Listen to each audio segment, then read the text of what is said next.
आलसी सो रहा बन अभागा, साथी सारे जगे तू न जागा।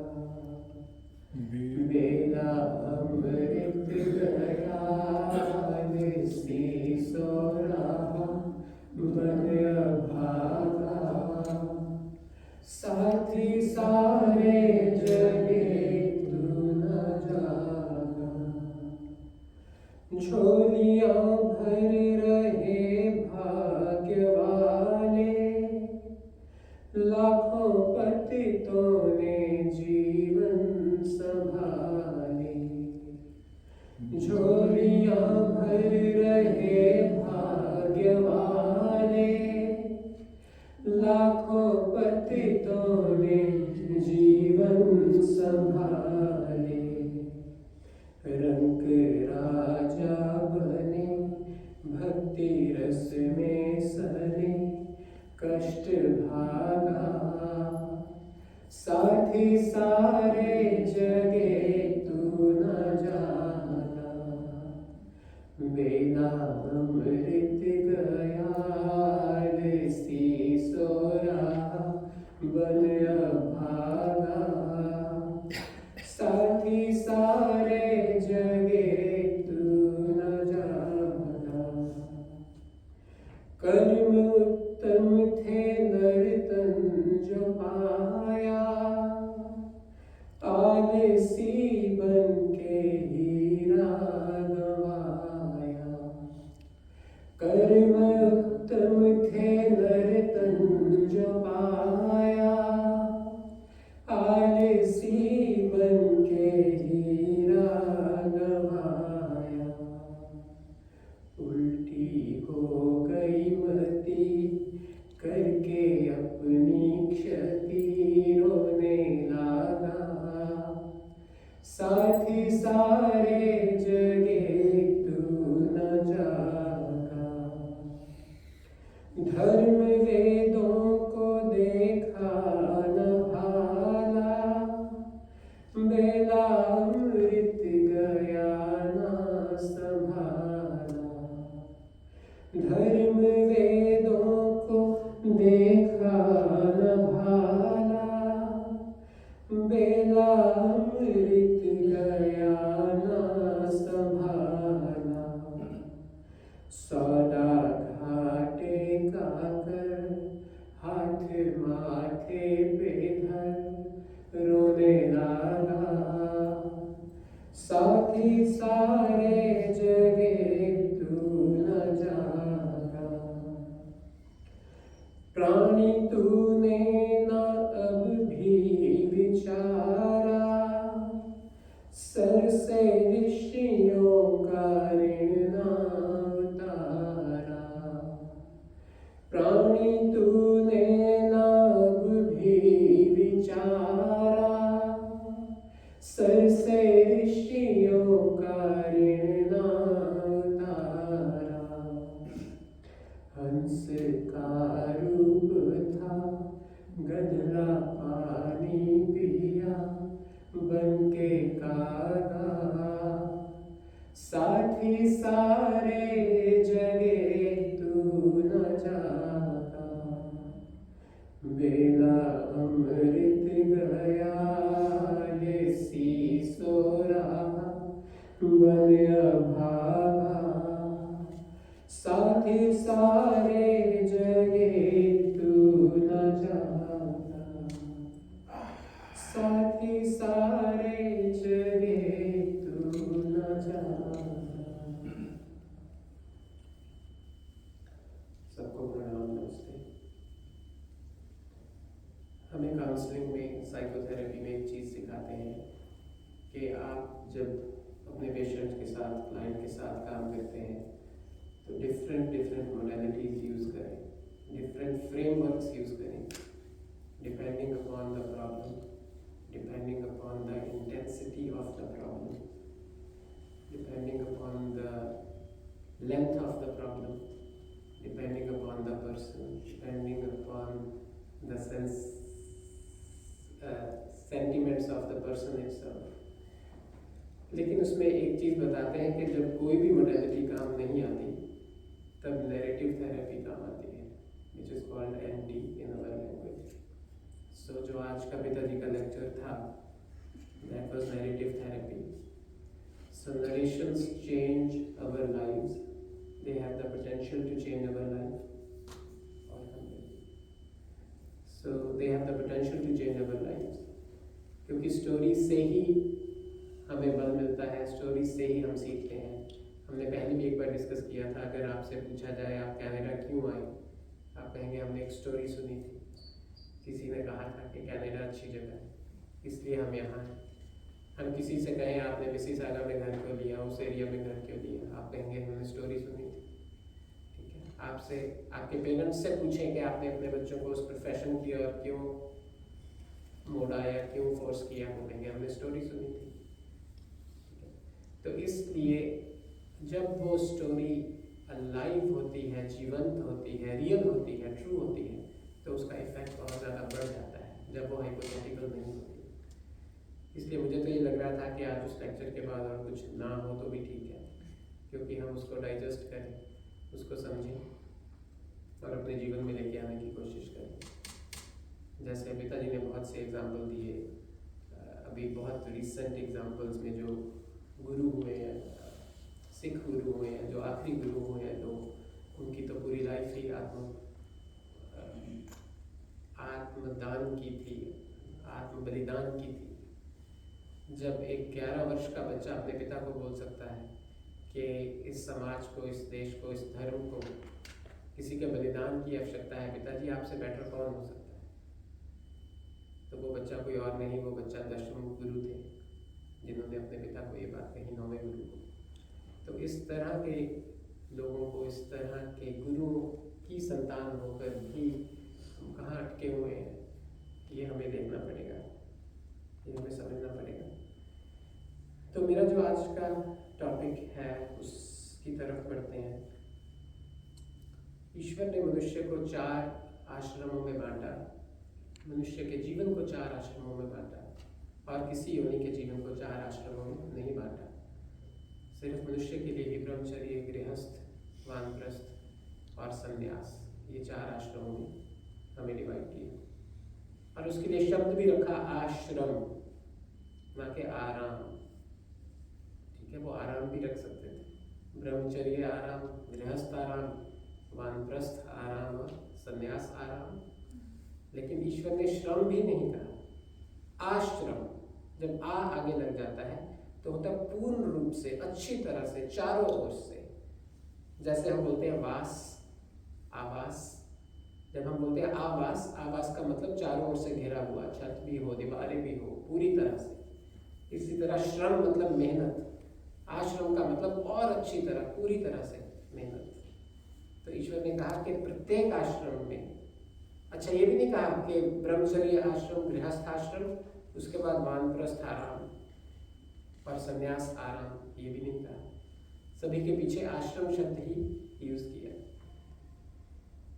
तो अब ये जो श्रम है, ये जो मेहनत है, ये जो हार्डवर्क है, ये ईश्वर ने हमें दिया और करने के लिए कहा, और हम करते भी हैं। ऐसा नहीं कि हम नहीं करते, लेकिन उसमें थोड़ी सी गड़बड़ हुई कि हमने श्रम यूनिडायरेक्शनल किया। हमने श्रम एक ही ओर किया, एक ही तरफ किया। और जब भी श्रम होता है तब ग्रोथ होती है, और जब भी ग्रोथ होती है तो अनकंफर्ट होता है। ठीक है, आपको छोटा सा एग्जांपल देता हूँ। आप जिनके बच्चे हैं, अपने बच्चे का पहला दिन स्कूल में याद कीजिए। स्कूल में पहला दिन, और अगर वो पहला दिन इंडिया के स्कूल में था तो और अच्छी तरह याद कीजिए। कितनी घबराहट थी, क्योंकि वो श्रम का पहला दिन था, ग्रोथ का पहला दिन था। ठीक है ना, और उसमें कितना अनकंफर्ट था, कितनी अनइजीनेस थी, कितनी मुश्किल थी।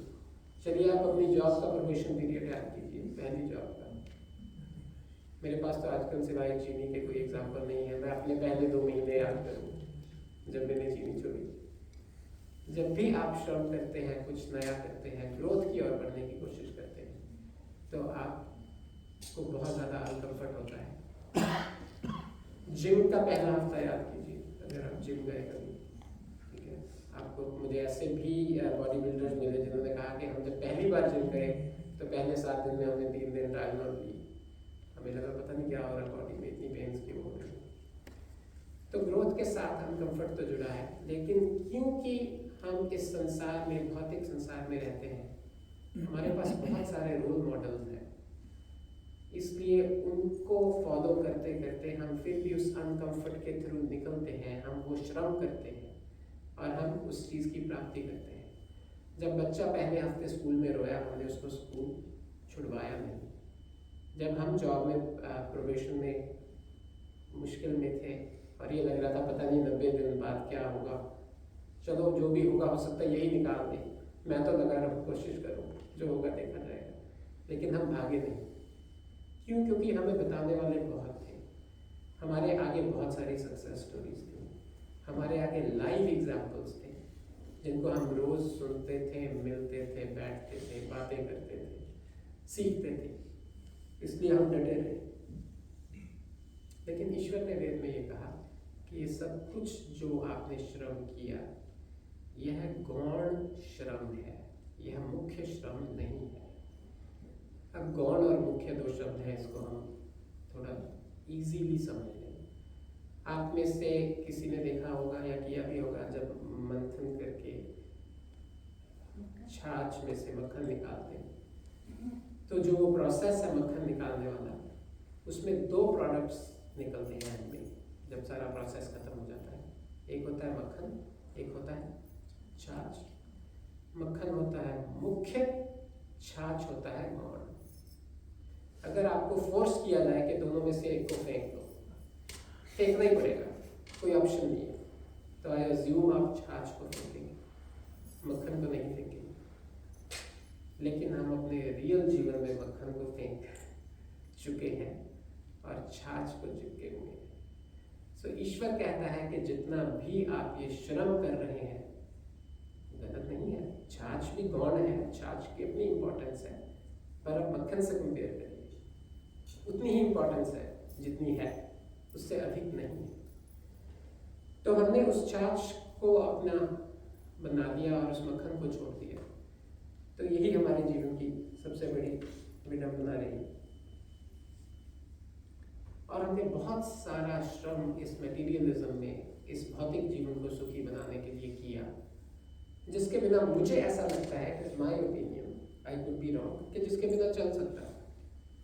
वही एफर्ट हम अगर मुख्य पे लगाते, हमें सीडलेस वाटरमेलन की ज़रूरत नहीं थी, हम सीड वाला वाटरमेलन भी खा सकते थे, जी सकते थे, इतनी शक्ति लगाने की ज़रूरत नहीं थी, चल जाता। हम गाड़ियों में रोज़ रोज़ नए फीचर्स देख रहे हैं, बहुत ज़्यादा फीचर्स आ रहे हैं, अब तो एंडलेस आ रहे हैं, क्या एक्सीडेंट डिटेक्शन, कैमरा रिकॉर्डिंग्स और पता नहीं क्या क्या, कितना कुछ आ रहा है, पूरी शक्ति हमारी उस पर लग रही है, ठीक है ना। हीटेड टॉयलेट सीट्स, उसके बिना हम जी सकते थे, ठीक है ना। रेटिना फ्रेंडली फ्लैट स्क्रीन्स, ये तो मैंने ऐसे ही कुछ लिखा है, हज़ारों लाखों चीज़ें हैं जिसपे हम फिजूल में बिना ज़रूरत के अपना श्रम जो है, आश्रम जो है, अपना ब्रह्मचर्य आश्रम, गृहस्थ आश्रम, हम उस पर वेस्ट कर रहे हैं, ज़ाया कर रहे हैं। हम गौण पे इतना ज़्यादा फोकस कर रहे हैं कि हमारा सारा जीवन, सारी शक्ति उस गौण को ही और इम्प्रूव करने में, उसमें और ग्रोथ करने में, उसमें और प्रोग्रेस करने में निकलती जा रही है। तभी मैंने जानबूझ के आज यही भजन चुना, हंस का मीठा गंदला पानी पिया बन के गागा। तो ये भजन तो कहता है साथी सारे जगह तू न जागा, बेसिकली भजन है साथी सारे जगह मैं न जागा, ठीक है ना। हम भजन में भी कोशिश करते हैं कि कहीं हम ना पकड़े जाए, दूसरे को कहो कि भाई तू ना जागा, मैं तो जा गया, ठीक है, क्योंकि मैं तो ये भजन गा रहा हूँ इसलिए मैं तो जगा हुआ।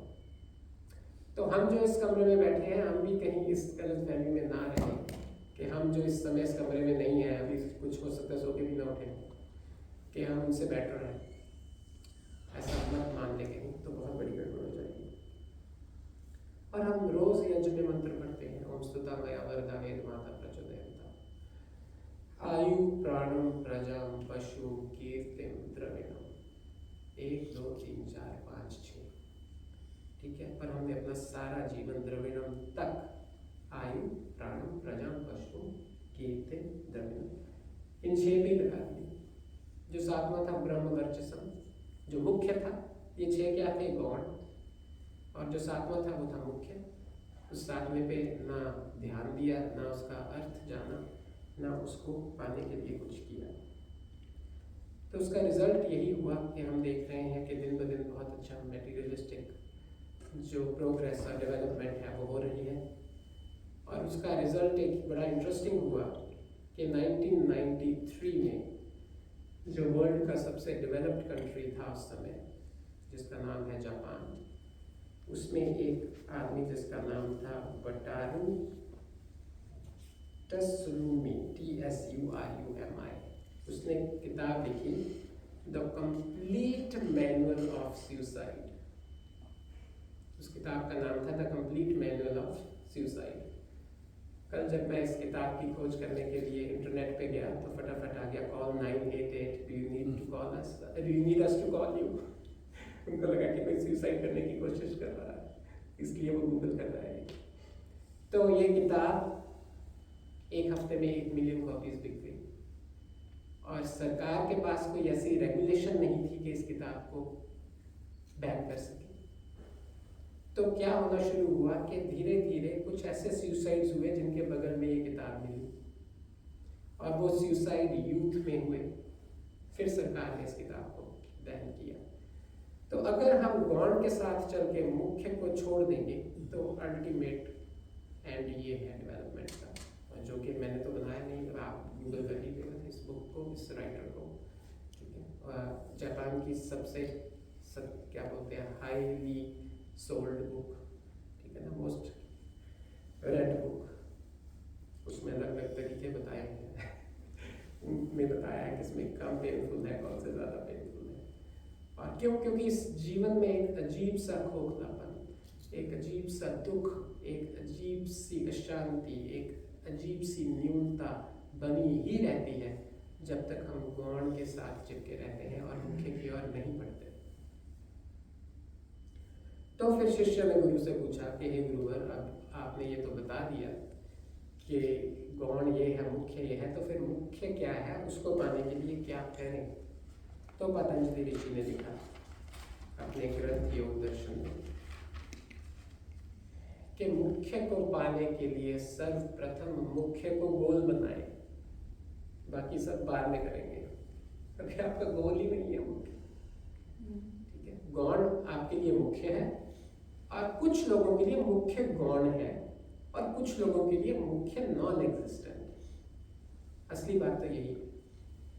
दुनिया में 5-10% लोग ऐसे हैं जिनके लिए मुख्य गौण है, मक्खन लस्सी है और छाछ है, और कुछ लोगों के लिए छाछ एग्जिस्ट ही नहीं करती, उनके लिए तो बिल्कुल ही मतलब वो तो उनको फेंक ही देते हैं, या मक्खन एग्जिस्ट ही नहीं करता, मुख्य एग्जिस्ट नहीं करता, छाछ ही सब कुछ है। तो गुरु ने ये कहा कि सर्वप्रथम अपने लक्ष्य को बदलो, अपने लक्ष्य को सुधारो, अपने लक्ष्य को ठीक करो, अपने लक्ष्य को मटेरियल से लेके उस परम पिता परमात्मा तक लेके आओ। क्योंकि ये मटेरियलिज्म आपको एंड में वो जो सुसाइड वाली किताब है वहीं तक पहुंचाएगा, ठीक है, उससे आगे नहीं लेके जाएगा, उसका अंत वही है। तो फिर शिष्य ने पूछा कि और इलैबोरेट करो और थोड़ा सा शॉर्टकट भी बताओ, क्योंकि आजकल शॉर्टकट का ज़माना है। तो गुरु ने एक छोटा सा सूत्र बताया जिसका नाम है तप स्वाध्याय ईश्वर प्रणिधानानि क्रिया योग। योग का अर्थ है कम्युनियन, योग का अर्थ है जुड़ना, योग का अर्थ है प्राप्ति, योग का अर्थ है ईश्वर के साथ प्राप्ति। तो गुरु ने बताया कि तप स्वाध्याय ईश्वर प्रणिधान, ये 3 चीज़ें अगर तुम अपने जीवन में ले आओगे तो तुम इस मुख्य उद्देश्य को पालोगे, अन्यथा नहीं पाओगे। अब इसमें से हम क्विकली तीनों को थोड़ा थोड़ा डिस्कस कर लेते हैं। तप क्या है, स्वाध्याय क्या है, ईश्वर प्रणिधान क्या है।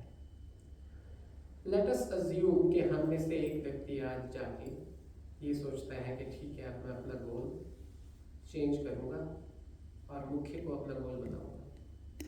मान लीजिए वो हस्बैंड वाइफ में से, लेट्स अज्यूम वो वाइफ है वो जाके अपने पति को बोलती हैं कि आज से मेरा ये गोल है, कलेश हो जाएगा, बहुत भयंकर कलेश होगा, ठीक है, सारे परिवार में कलेश शुरू हो जाएगा। अब तब क्या है, उस कलेश को सहना, ना कि उस कलेश से डर के यूटर्न ले लेना। जब भी आप भौतिक ग्रोथ करने लगोगे, आपको बहुत सपोर्ट मिलेगी, आपके सिग्निफिकेंट अदर से, आपके बेटर हाफ से, आपके फ्रेंड्स से, सोसाइटी से, आपके मेंटोर्स से, आपके नेबर्स से, सिटी से, गवर्नमेंट से, ठीक है, क्योंकि गवर्नमेंट चाहती है आप तरक्की करें, तभी तो ज़्यादा टैक्स देंगे, ठीक है ना, सबसे सपोर्ट मिलेगी। और जब भी आप मुख्य को गोल बना लेंगे, आप ऑड मैन आउट हो गए, उसी वक्त आपकी सारी सपोर्ट खत्म हो जाएगी। लोग आपको गालियाँ देंगे, लोग आपको समझाएंगे, लोग आपको, मुझे लाइन याद आ रही है, गाली पड़ेगी, राणा ने विष दिया मानो अमृत पिया, मीरा रानी दीवानी कहाने लगी, लाखों संकट सहे मुख से गोविंद कहे, मीरा गोविंद गोपाल गाने लगी, वो तो गली गली हरि गुण गाने लगी, ऐसी लागी लगन मीरा हो गई मगन, वो तो गली गली हरि गुण गाने लगी, लाखों संकट सहे मुख से गोविंद कहे, मीरा रानी दीवानी कहाने लगी, ऐसी लागी लगन मीरा हो गई मगन। तो मीरा जितना, तब अगर हमारा रोल मॉडल मीरा है तो वो मीरा तब की डेफिनेशन है। शंकराचार्य जी का एग्जाम्पल हमारे सामने है, उन्होंने भी, बहुत सारे इतिहासकार ये बोलते हैं कि माँ से झूठ कहा, कि जब उन्होंने कहा कि हे माँ, मुझे तो मगरमच्छ ने, क्रोकोडाइल ने पकड़ लिया है पानी में, कि तुम मुझे जाने नहीं दे रही थी इस मार्ग पे, अब भी तो मैं जा ही रहा, अब भी तो मरूंगा।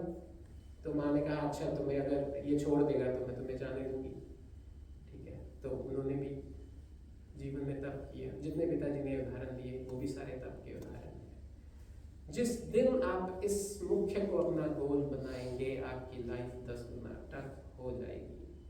लेकिन अगर आप में विद्या है, अगर आपको गौण और मुख्य में सच्चा अंतर पता है, तो आप इजीली उस सभी संकटों को, उन सभी कष्टों को सह लेंगे, और तब करते करते आप आगे निकलते जाएंगे। और आपको बहुत सारे प्रलोभन आएंगे, वो भी आपको इफेक्ट नहीं करेंगे, बिजनेस प्रपोजल्स आएंगे और सारा बहुत कुछ आएगा। बड़ा एक इंटरेस्टिंग एग्जांपल है, लोग आपका माइंड पॉल्यूट करेंगे। आचार्य ज्ञानेश्वर जी जब आते थे तो निवेदिता जी और मुझे कहते थे कि अब समय आ गया है, छोड़ो सब कुछ, ठीक है, आप चलो, प्रोजेक्ट चलो, अब नहीं चलोगे तो कब चलोगे। तो हमने इससे अपने किसी बहुत अच्छे मित्र को कहा कि हमें ऐसे कहते हैं और हम बार बार सोचते हैं। तो उस मित्र ने हमें कहा इसमें उनका स्वार्थ है, इसमें उनका कोई स्वार्थ होगा। मैं आपको इसलिए ये एग्जाम्पल दे रहा हूँ कि लोग आपको कैसे समझाएंगे। लोग आपको कहेंगे कि नहीं ये काम मत करो, ये ठीक नहीं है, उसमें गड़बड़ी ढूंढेंगे, उसमें कोई नुकसान ढूंढेंगे, उसमें कोई हानि ढूंढेंगे। और बहुत ने कहा अभी समय नहीं हुआ, तो आपको कोई भी सहयोग नहीं देगा। तो जितना अपने तप की कमी है, तभी हम यहाँ बैठे, ठीक है ना। तो मैंने कहा इस कक्ष में जो भी बैठा है वो बाहर वालों से बेटर नहीं है, वैसा ही है, ठीक है। तो तब हमें पढ़ाना पड़ेगा। और तप का दूसरा, अगर तप सिक्के का एक पहलू है, तो उसी सिक्के की दूसरी साइड का नाम आप डिसिप्लिन भी बोल सकते हैं, अनुशासन भी बोल सकते हैं, व्रत भी बोल सकते हैं, अनुष्ठान भी बोल सकते हैं। जब आप उन व्रतों का, उन अनुष्ठानों का पालन करेंगे, तभी तो आपको करने नहीं दिया जाएगा, और उसी के साथ जो फाइट है उसी का नाम तो तप है। तो आपको, अगर आप ईश्वर को मुख्य, देखिए अगर आपने भौतिक जीवन को मुख्य उद्देश्य बनाया, उसके लिए आपने कितने अनुष्ठान किए, आपने घर खरीदे, गाड़ियाँ खरीदी, बिजनेस किए, नौकरियाँ की, यूनिवर्सिटी गए, सब कुछ किया और आपको करने दिया गया है। लेकिन जब आप ईश्वर को मुख्य उद्देश्य बनाएंगे तो भी तो ये सब कुछ करना पड़ेगा। ईश्वर तो ज़्यादा मुख्य तो गॉड से बड़ा होता है, तो उसके लिए एफर्ट भी तो बड़ा ही होगा। एफर्ट छोटा थोड़ा होगा, एफर्ट कई गुना बड़ा होगा। तो जब आप उस एफर्ट को करने लगेंगे, उसी का नाम अनुशासन है। उसके लिए आप सोने उठने का रूटीन ले लीजिए, भोजन ले लीजिए, किससे बात करनी है किससे नहीं करनी वो ले लीजिए, किससे बात करके आप अपने मुख्य उद्देश्य की तरफ बढ़ पा रहे हैं और किससे बात करके आप अपने मुख्य उद्देश्य की तरफ से हट पा रहे हैं वो ले लीजिए। हो सकता है आप घर में, चलो मैं दीपक भैया स्वाति दीदी का एग्जाम्पल ले लेता हूँ क्योंकि ये मुझे कुछ नहीं कहेंगे। तो हो सकता है कल को दीपक भैया ये कहें कि ठीक है मैं तो ये व्रत लिया है, कल हमें जहाँ जाना है गेट टुगेदर पे, ठीक है तो मैं तो नहीं जा रहा। तो हो सकता है लड़ाई हो, वो कहीं आज ही क्यों सुलझा आपको, ठीक है तो कल के बाद क्यों भी, परसों सुबह से क्यों नहीं शुरू कर सकते, कुछ भी होगा पर लड़ाई होगी।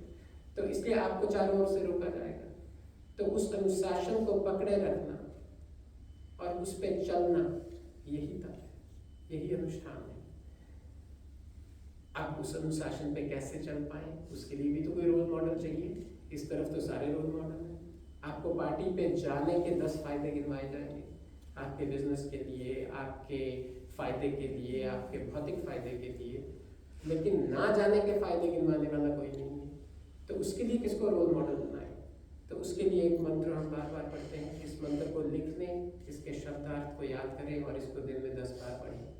ओम अग्ने व्रत बते व्रतम चरिष्यामि तच्छकेयम तन्मय आराध्यताम इदम अहम अनृतात् सत्यम उपैमि।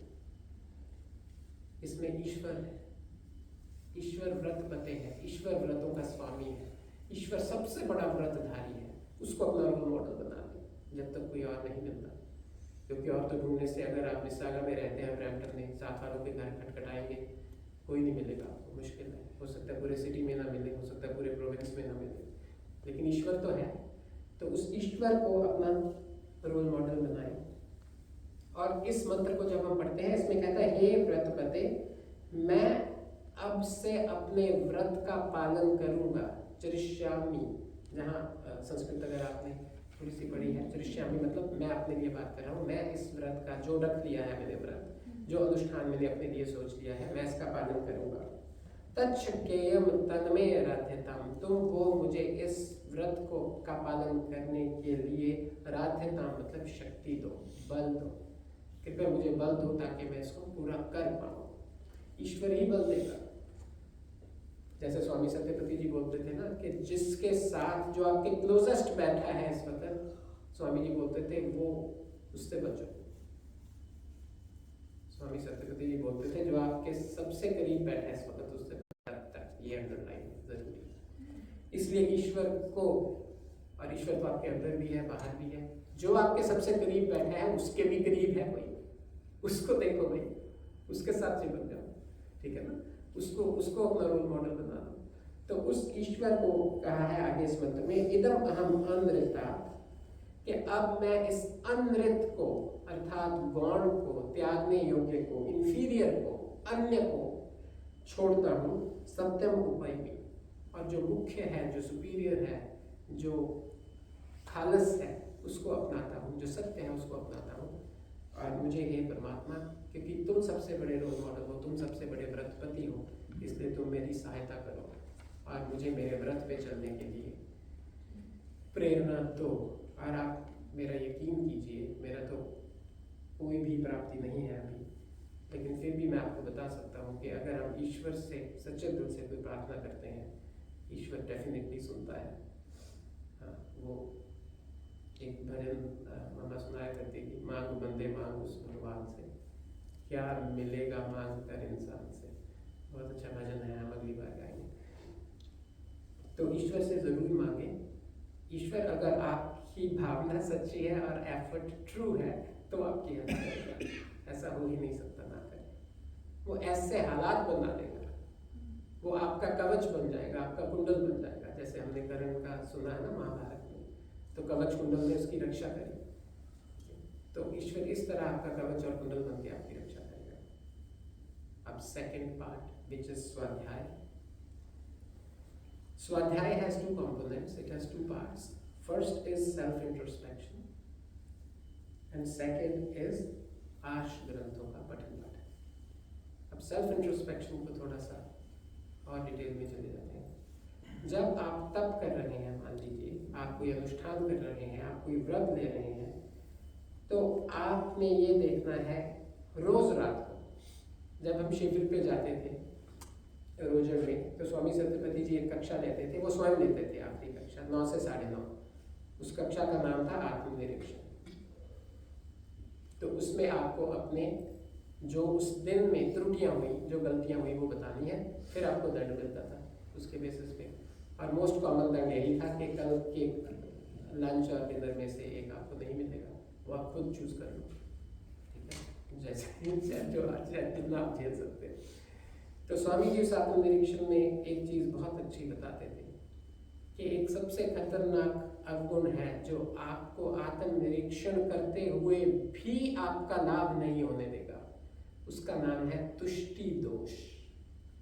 तुष्टि दोष क्या है? कि मैंने कौन सा किसी को आज तक ठगा है, मैं तो दान भी देता हूँ, मैंने तो बच्चे भी सेटल कर दिए, मैंने तो किसी का आज तक कोई बुरा नहीं किया, मैं तो आर्य समाज भी आता हूँ, मैं तो इसके अलावा और सत्संगों में भी जाता हूँ, मैं तो योगा भी करता हूँ, मैं तो वेजिटेरियन हूँ, मैं वीगन हूँ जो भी आप कहते रहिए, ठीक है ना। तो जिस दिन आप इस तरह से एक बबल बना के और एक सेटिस्फैक्शन मोड में चले जाएंगे कि अच्छा चल रहा है मेरा, वो आपके पतन का पहला दिन है। और आप में से कुछ मैनेजमेंट के लोग हैं जो क्वालिटी सर्कल्स और जो बड़ी बड़ी कंपनियां जो क्वालिटी कंट्रोल मीटिंग्स करती हैं, रोज सुबह करती हैं।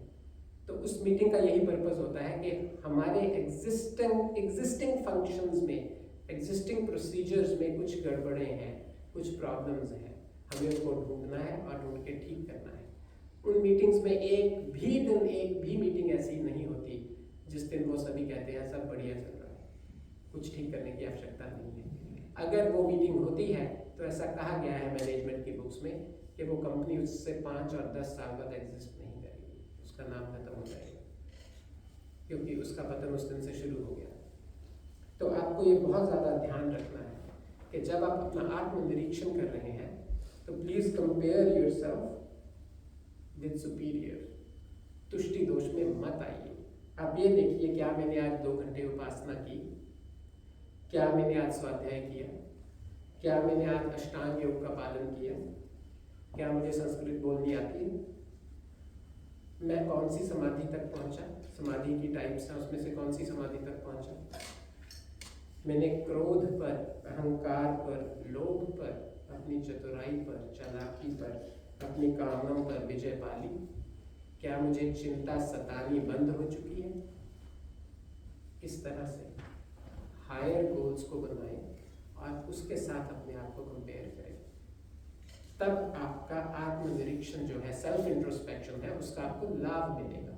अन्यथा आप रोज शाम को ये 5 मिनट लगा के, हाँ ठीक ही चल रहा है, ठीक चल रहा है, कोई ऐसी बात नहीं, आज तो मैं 15 मिनट, आज 20 मिनट पहले भी उठ गया था, ठीक है ना। तो ऐसे आदमी अपने आप को खुश करके आगे बढ़ता है और उसकी कोई तरक्की नहीं होती, हालांकि उसकी अवनति होती है, उसकी प्रोग्रेस रुकती है, घटती है। सेकेंड कंपोनेंट ऑफ स्वाध्याय इज आर्ष ग्रंथों का पठन पाठन। आर्ष ग्रंथ की डेफिनेशन है जो ऋषि ने लिखा, जो ग्रंथ ऋषियों ने लिखा।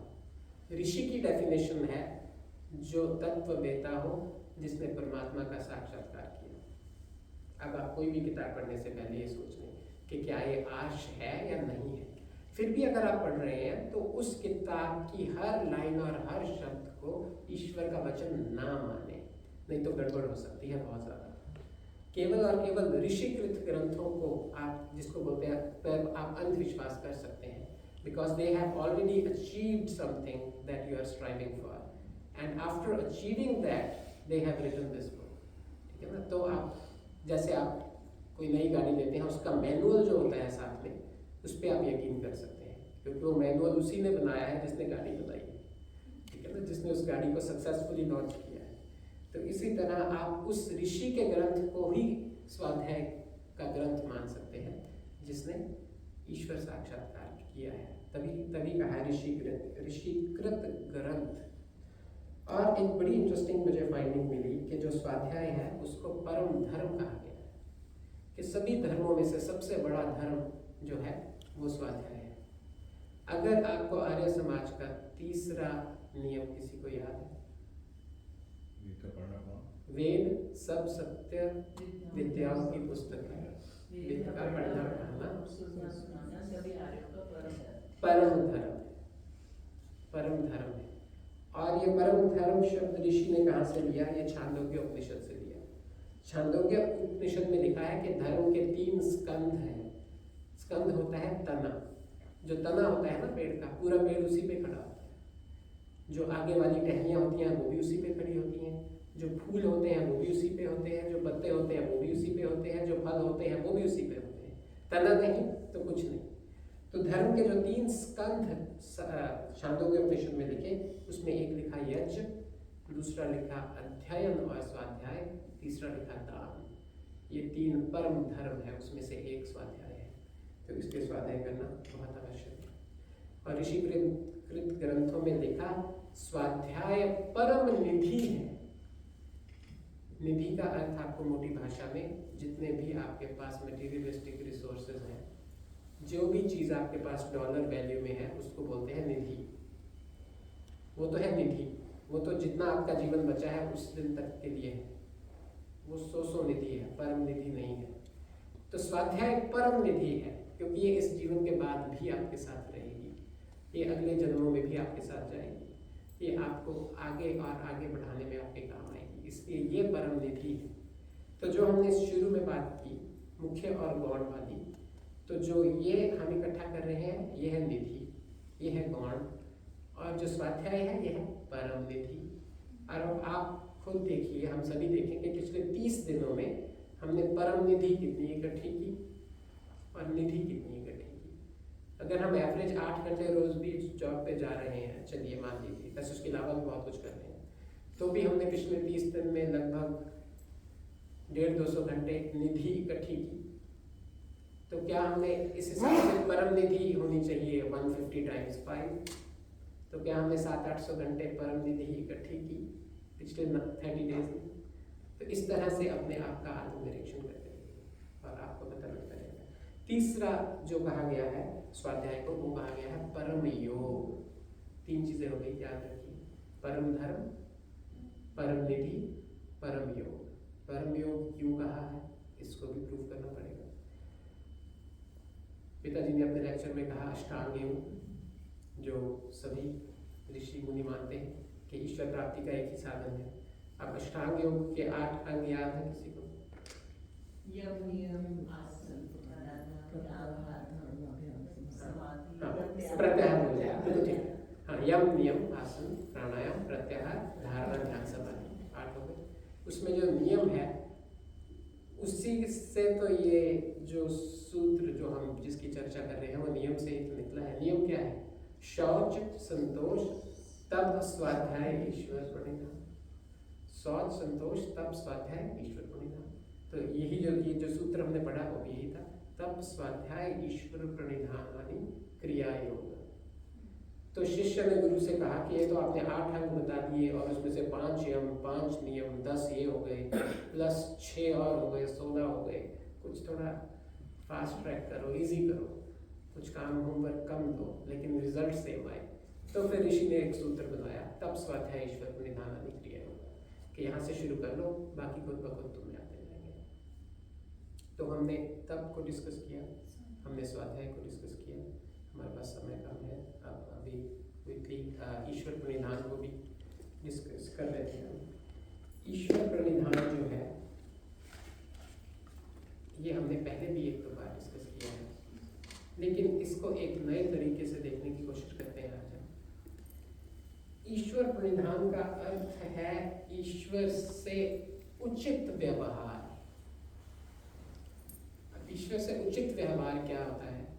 कल हमें मौका मिला, किसी शादी पे जाना पड़ा हमें शाम को, तो वहाँ पे आप सभी यहाँ पे बहुत सी शादियों में गए हैं, एक ट्रेंड है कि जो लड़के की बहन है या लड़के का भाई है वो एक छोटा सा कुछ 2 मिनट के लिए बोलता है, फिर उसके फ्रेंड्स बोलते हैं, तो फिर उसका कोई क्लोज रिलेटिव बोलता है। तो ऐसे ही लड़के के फादर ने कहा कि we are thankful to our relatives who came from United States, who came from Europe, who came from India, who came from Australia, ठीक है ना। तो उसमें से फिर क्या हुआ, थोड़ी देर बाद उन रिलेटिव्स में से एक ने बोलना था, तो शायद वो ऑस्ट्रेलिया से थे, तो उन्होंने बोला, कहते हैं why shouldn't we have come when you came to our son's wedding, ठीक है ना। Of course we were supposed to come, he is also like our son। इसको क्या बोलते हैं, यथा योग्य व्यवहार, उचित व्यवहार। देखो हम अपने भौतिक जीवन में कितना कष्ट उठा के दूसरे के साथ उचित व्यवहार करने की कोशिश करते हैं, कितना कष्ट उठा के, मतलब 20 से 24 घंटे की फ्लाइट होगी मुझे लगता है Sydney to Toronto, diagonally opposite इस पूरी अर्थ पे, ठीक है। लेकिन हम कहते हैं कि कहीं व्यवहार अनुचित ना हो जाए। वो हमारे यहाँ शादी पे आए थे, हम उनके यहाँ शादी पे जाएंगे, लेकिन इट इज सो अनफॉर्चुनेट कि हमारा ईश्वर के साथ 24 घंटे अनुचित व्यवहार रहता है। हम ईश्वर के साथ उचित व्यवहार कभी भी नहीं करते। तो बेसिकली अगर इसको और अच्छी तरह समझें तो जो कल शादी पे ऑस्ट्रेलिया से आया उसको ये था कि यहाँ जिसने मुझे बुलाया he is expecting me to come, therefore I should go। So let us apply the same definition to God। So whatever God is expecting from us to do, और एक और बात बताता हूँ आपको, जो ऑस्ट्रेलिया यहाँ से शादी के लिए गया था वो तो बस गया था ना, इससे ज़्यादा तो कुछ नहीं किया, लेकिन ईश्वर जो हमसे एक्सपेक्ट कर रहा है उसके बदले में जो हमारे लिए कर रहा है, that is millions and trillions times more. ईश्वर ने तो जो हमारे लिए कर रखा है उसकी तो कोई सीमा ही नहीं है। हम एक क्षण सांस भी न ले पाए, हम अगला सांस भी न ले पाए, हम जी ना पाए, ठीक है। और ईश्वर का मुख्य नाम ही यही है, सर्वरक्षक।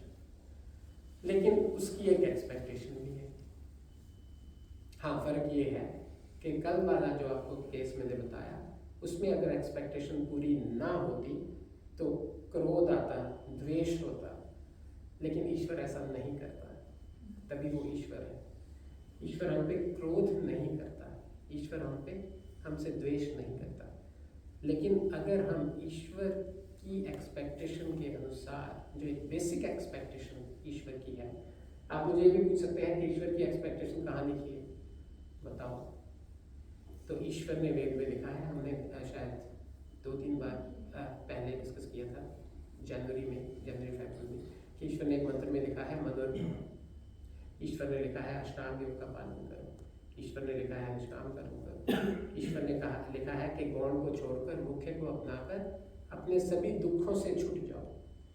और कल वाले सेलिब्रेशन में तो जो वहां से आया था वो यहाँ वाले की खुशी के लिए आया था, खुद कष्ट उठा के आया था। लेकिन इस एपिसोड में तो ईश्वर हमें चाहता है कि तुम्हें ही खुशी होगी, जो मैं तुम्हें मेरे लिए करने के लिए कह रहा हूँ वो भी तुम्हारे लिए कह रहा हूँ। अगर हम मुक्ति प्राप्त करेंगे उससे ईश्वर को कोई लाभ नहीं होता। अगर हम मुक्ति प्राप्त नहीं करते तो ईश्वर को कोई हानि नहीं होती, ईश्वर को कोई हानि नहीं, ना कोई लाभ होता, लेकिन हमें लाभ और हानि होती है। तो ईश्वर की जो हमसे एक्सपेक्टेशन है वो भी इतनी प्योर है कि वो हमारे लिए ही है, तभी उसको परमपिता कहा गया है, तभी उसको माँ कहा गया है, तभी उसको सर्वरक्षक कहा गया है, क्योंकि वो हमारे बारे में ही सोचता है। ईश्वर ही दुनिया में एक ऐसा पदार्थ है, एक ऐसी वस्तु है, एक ऐसा चेतन तत्व है जो अपने बारे में कभी नहीं सोचता, अपने बारे में कभी भी नहीं सोचता, कभी भी नहीं सोचता।